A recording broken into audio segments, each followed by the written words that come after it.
Telangana BJP chief Ramachandra Rao మాట్లాడుతున్నారు. Live లో చూద్దాం. మా ఒక గ్రాఫ్ పెరిగింది, ఏ విధంగా ఎవరు గ్రాఫ్ తగ్గినాయి. మొన్న నేను మాట్లాడినప్పుడు కొంత ఇమ్మీడియట్ ఒక ఇనిషియల్ ట్రెండ్లో ఉండే కాబట్టి చెప్పాం. ఇప్పుడు మీకు చెప్తా ఉన్నాను, మాకు 220లో 204 నుంచి ఈరోజు 336 దాకా మేము గెలిచినాం. మా ఓటు శాతం కూడా పెరిగింది. అదేవిధంగా మొత్తం 100 వార్డులు కార్పొరేషన్ కావచ్చు, చైర్మన్ కావచ్చు మేము గెలిచినాం. ఇప్పుడు 25+ మున్సిపాలిటీస్లో మేము సింగిల్ లార్జెస్ట్ పార్టీగా కానీ ఒక డిసైడింగ్ ఫ్యాక్టర్గా ఈరోజు మేము ఆవిర్భవించినాం.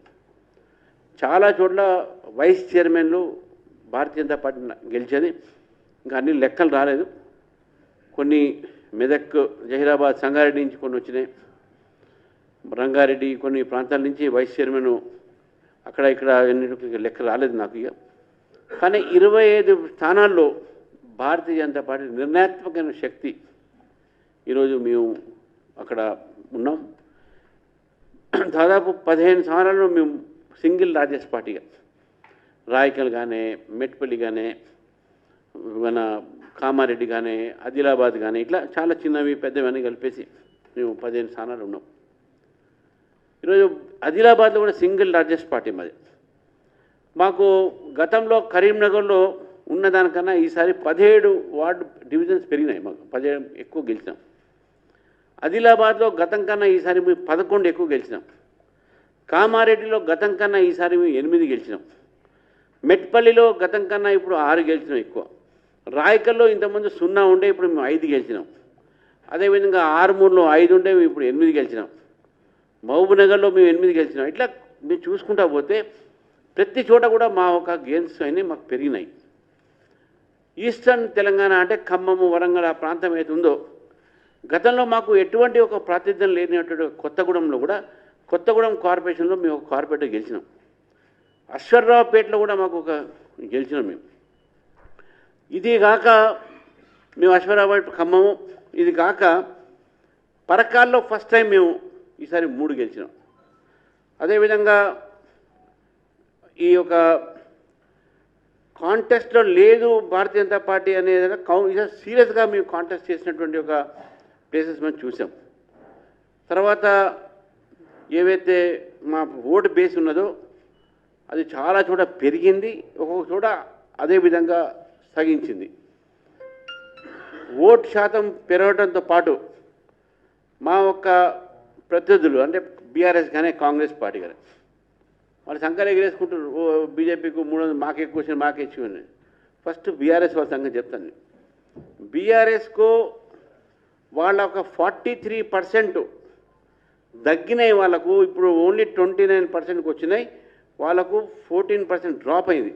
లాస్ట్ టైం కన్నా 2020 కన్నా ఇప్పుడు 14% ఓట్లు తగ్గినాయి. వాళ్ళకు గతంలో 1340 వార్డులు ఉంటే ఇప్పుడు కేవలం 780 వార్డులు వచ్చినాయి. ఇది వాళ్లకు 550 వార్డుల నష్టం జరిగింది. మాకు అక్కడ 100 వార్డులు పెరిగినాయి. తర్వాత బీఆర్ఎస్ పార్టీ ఆ రోజు ఏదైతే వాళ్ళకు 800-700 స్థానాల్లో ఉన్నటువంటి ఒక 1000 పైన ఉన్నటువంటి ఒక స్థానంలో వారికి ఇప్పుడు బీఆర్ఎస్ మొత్తం తగ్గి 550కి వచ్చి ఇప్పుడు కేవలం 13 మున్సిపాలిటీకే పరిమితమయ్యారు. 13 మున్సిపాలిటీస్కే. మరి ఇది ఎవరి పక్షాన తీర్పు అని ఒకసారి తెలంగాణ ప్రజలు కూడా ఆలోచించాలి. అంతేకాకుండా మున్సిపాలిటీస్లో ఏదైతే జోన్ వైజ్ ఉందో 33 మున్సిపాలిటీస్ 2020లో 2026 నుంచి అయితే 55 నుంచి 230 తగ్గినాయి నార్త్ జోన్లో. ఈస్ట్ జోన్లో 220 తగ్గినాయి. సౌత్ జోన్లో 280 దాకా వాళ్ళు వచ్చారు. ఇది వాళ్ళకు వచ్చినటువంటి ఒక తగ్గినాయి. మనం ఎక్కడెక్కడ తగ్గినాయి నేను చెప్తాను. చాలా చోట మున్సిపాలిటీస్ బీఆర్ఎస్ పార్టీకు 45 to 60% లాస్ట్ టైం వచ్చినప్పుడు ఇప్పుడు కేవలం 20 నుంచి 30% ఓట్లు మాత్రమే వారికి రావడం జరిగింది. కాంగ్రెస్ పార్టీ కూడా గతంలో వారికి వచ్చినటువంటి సీట్లు చాలా తక్కువ. వారికి వచ్చినటువంటి ఒక 127 వేలు ఇప్పుడు వాళ్ళు 70 గెలిచినప్పటికి కూడా 2003లో 2023-22లో వారికి చాలా తక్కువ పర్సెంటేజ్ వచ్చినాయి. అయినా కూడా వాళ్ళు ప్రభుత్వం తర్వాత వచ్చారు. నేను చెప్పే పాయింట్ ఏంటంటే కాంగ్రెస్ పార్టీ ఆ రోజు దాదాపు మొత్తం తెలంగాణలో దాదాపు భారతీయ జనతా పార్టీకి వారికి దగ్గరలో ఉండే. వారికి వచ్చినటువంటి మున్సిపాలిటీ కూడా చాలా తక్కువ ఉన్నాయి.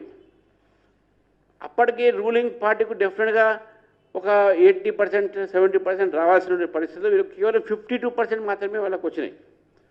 దీన్ని బట్టి ఏంటంటే వాళ్ళకు రూలింగ్ పార్టీకి కూడా వాళ్ళు ఆశించినటువంటి సీట్లు వాళ్ళు రాలేదు. జనరల్గా లోకల్ బాడీ ఎలక్షన్స్ రూలింగ్ పార్టీకి వస్తాయి. ఫర్ ఎగ్జాంపుల్ మహారాష్ట్రలో మన 29లో 28 భారతీయ జనతా పార్టీ గెలిచింది రూలింగ్ పార్టీ కాదు. ఇక్కడ మున్సిపల్ కార్పొరేషన్లో బీఆర్ఎస్కి ఒక్కడు కూడా రాలే. భారతీయ జనతా పార్టీకి ఫస్ట్ టైం మున్సిపల్ కార్పొరేషన్లో ఒక mayor first time in the history of